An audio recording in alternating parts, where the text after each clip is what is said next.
O grande problema são as religiões cristãs.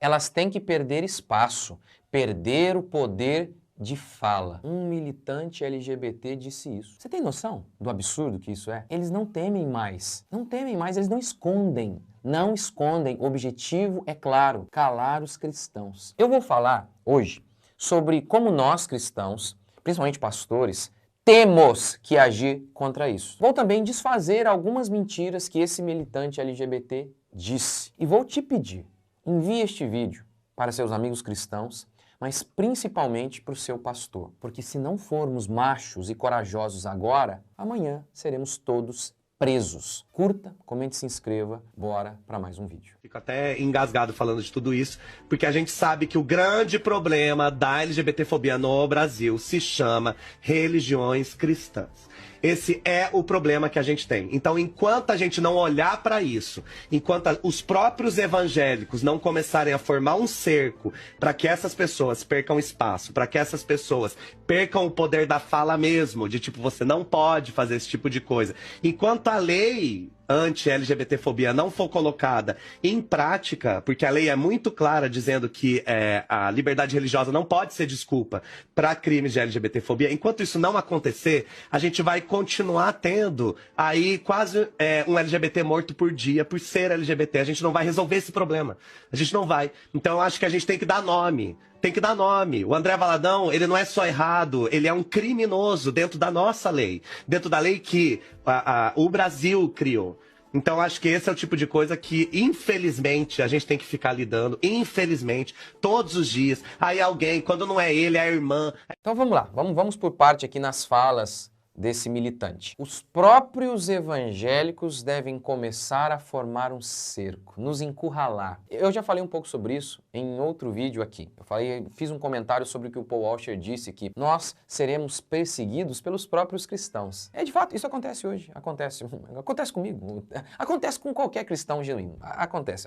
Então isso aqui, ó, os próprios evangélicos devem calar a gente. Nós somos os cristãos radicais, cristãos xiitas. Isso é uma nova estratégia. E essa estratégia, como ela costuma ser eficaz? Sabe? Usar a religião para destruir a religião. Os pais da revolução sexual, que foi desencadeada principalmente no século passado, na década de 60, aqueles caras, os caras que bolaram aquela desgraça, que pariram aquela desgraça, isso aí remonta ao iluminismo, que é um movimento essencialmente ateísta. É isso que declara o autor de Libido Dominante. A física newtoniana, a base última do pensamento iluminista, tinha implicações sexuais. Se o homem era simplesmente uma máquina feita de matéria em movimento, movida à eletricidade, então o casamento como uma união sagrada entre marido e mulher fazia tão pouco sentido na Inglaterra quanto na França. A estratégia é antiga. Deus não existe. Como declara o salmista fala isso. Deus não existe. Diz o tolo no seu coração, Deus não existe. E a consequência imediata está lá no versículo 2. Versículo 1, ele diz, Deus não existe. Verso 2, corrompem-se e praticam abominação. Se Deus não existe, como disse Dostoiévski, tudo é permitido. Eu já expliquei isso na minha série Ateísmo. Assista essa minha série, porque veja bem, ora, se Deus não existe, quem sustenta a moral? Quem dá base? Se não existe um Deus absoluto, não existem valores morais absolutos. Por exemplo, o próprio homossexualismo. Se Deus não existe, se Gênesis não existe, a história da carochinha, quem sou eu para dizer que é errado o homossexualismo ou não? Quem sou eu? Quem somos nós? O homem vai determinar o que é certo? Se o homem determina, cada homem pode determinar o que é certo para si mesmo. Por isso, vários filósofos já afirmaram isso. Se Deus não existe certo ou errado. Mas, se antigamente eles usavam essa estratégia, descredibilizar a Bíblia e dizer, não, isso aqui não existe, isso aqui está tudo errado, Deus não existe, portanto a gente pode fazer o que quiser. Pois bem, agora a estratégia é nova. Não, Deus existe sim, mas Ele é amor e aceita tudo. Ele me aceita como eu sou. E essa estratégia é muito sedutora e tem seduzido pastores e muitos cristãos. Mas é uma mentira. Isso é uma mentira. Basta ler a Bíblia. Porque veja bem, eu não vi Deus. Então, você viu Deus? Você que diz assim, ó, não, Deus me aceita como eu sou. Por exemplo, meu comportamento homossexual, Deus, Ele aceita. Deus falou com você? Ele desceu aqui e falou com você? Eu nunca vi Deus. A minha única percepção que eu tenho sobre Deus é baseada na Bíblia. É baseada em homens que dizem que ouviram Deus. Homens que dizem que Deus se revelou a eles. Essa é a minha concepção, que está baseada aqui, na Bíblia. E o interessante é que muitas pessoas que dizem que o Deus delas, ele aceita qualquer coisa, eles dizem que tiraram essa concepção da Bíblia, mas isso não é possível, porque o Antigo Testamento reprova o homossexualismo e Jesus, no Novo Testamento, ele confirma o Antigo Testamento. E no Novo Testamento, Paulo diz em 1 Coríntios, capítulo 6, de maneira explícita, o reino de Deus não é dos adúlteros, dos homossexuais, dos mentirosos e por aí vai. Então, essa posição não é possível. De onde vem essa ideia, então? É um ídolo.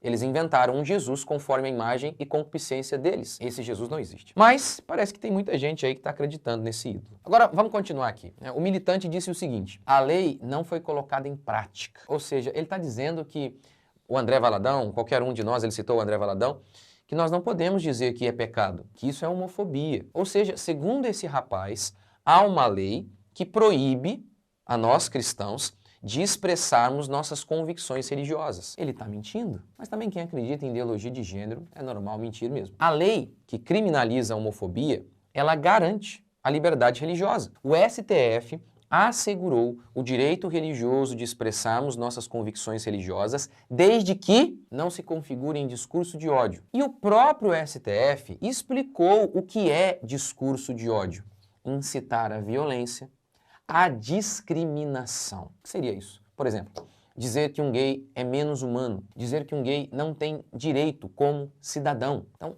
isso o STF explica o que é incitar ódio. É tão verdade que nós, cristãos, podemos expressar as nossas convicções a partir da Bíblia, que eu fui processado por dizer que o homossexualismo é pecado e eu ganhei. Para entender melhor essa lei, assista a esse meu vídeo aqui, que por sinal, este vídeo fez com que uma grande emissora de televisão, na sua redação, mudasse o discurso. Então assista, tá muito bom esse vídeo. O militante disse o seguinte: o André Valadão é um criminoso. Crime comete, de acordo com o artigo 138 do Código Civil, quem calunia alguém ao dizer que uma pessoa cometeu crime sendo que ela não cometeu. O André Valadão não cometeu crime. Você está cometendo crime ao dizer que ele cometeu crime. Pastores e cristãos deveriam responder a essas mentiras, como eu tenho feito. Cometeu crime contra mim, vai responder na justiça. Diz que sou homofóbico, porque homofobia é crime. Diz que eu sou, vai responder na justiça. Ah, eu sou charlatão, vai responder na justiça. Não interessa para mim se é pastor, se é o papa, vai responder na justiça. A gente tem que começar a fazer como Paulo. Lembra quando Paulo foi preso? De maneira injusta? Descobriram que ele era cidadão romano, o que fizeram? Não, vamos tirar Paulo aqui, as escondidinhas. Ele disse, nada disso. Não, nada disso. Sem processo formal me prenderam. Não. Cadê? Chama lá o chefe lá, manda ele vir aqui. Paulo não tava com vingança, nada disso. Paulo apenas se assegurou de seus direitos para que ele pudesse pregar em liberdade. É isso que a gente tem que fazer. Façam o que eu tenho feito. Processe todo mundo. Eu não quero nem saber. Escreveu num comentário. Esses dias um carinha escreveu lá no comentário. Esse aqui lá, seu charlatão. Falei, vai ter que provar na justiça. Vai ser processado, todos. O meu advogado está catalogando tudo. É assim que a gente tem que fazer. É assim que a gente tem que fazer. Outra mentira que ele disse. Porque morre um gay por dia por homofobia no Brasil. O Brasil é o país que mais mata gays, dizem os militantes, e a imprensa, mentirosa como sempre, dá voz a essa mentira. A verdade é a seguinte: o Brasil não é o país que mais mata gays. O Brasil é o país que mais mente sobre assassinato de gays. E sabe quem diz isso? Eli Vieira, um pesquisador muito sério, por sinal, que é gay. Eu não estou dizendo aqui que ele é gay para diminuir o trabalho dele, mas é justamente para desfazer aquele papinho.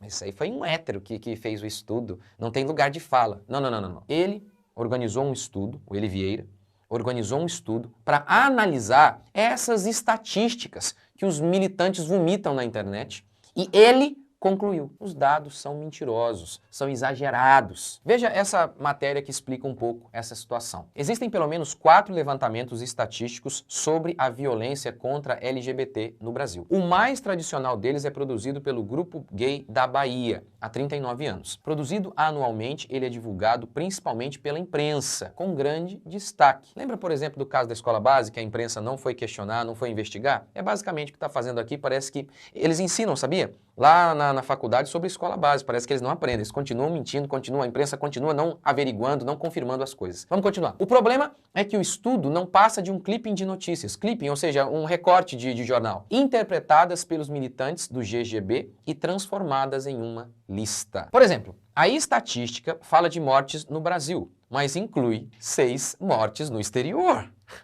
Erraram ou mentiram de propósito? Eli Vieira também diz que há casos duplicados, eles duplicam os casos. E a matéria continua assim: apenas 9% do total pode ser considerado confiável, ou seja, de 347 casos citados em um estudo específico, apenas 31 casos indiscutivelmente relacionados à violência contra homossexuais e travestis. De 347, somente 31. Que de fato eles falam, aqui foi realmente homofobia. De 347, só 31. Nem 10% do que eles alegam. Ah, sabe uma coisa muito interessante? Nem 10% dos homicídios no Brasil são solucionados. Mas eles sabem de tudo sobre os gays. De onde tiram essas estatísticas? De onde? Gente, é como eu sempre digo. Esses militantes, a esquerda, ela nasce com a mentira, se desenvolve com o erro e morre com a verdade. O recado para os crentes, para os pastores é este: continuem usando essa estratégia covarde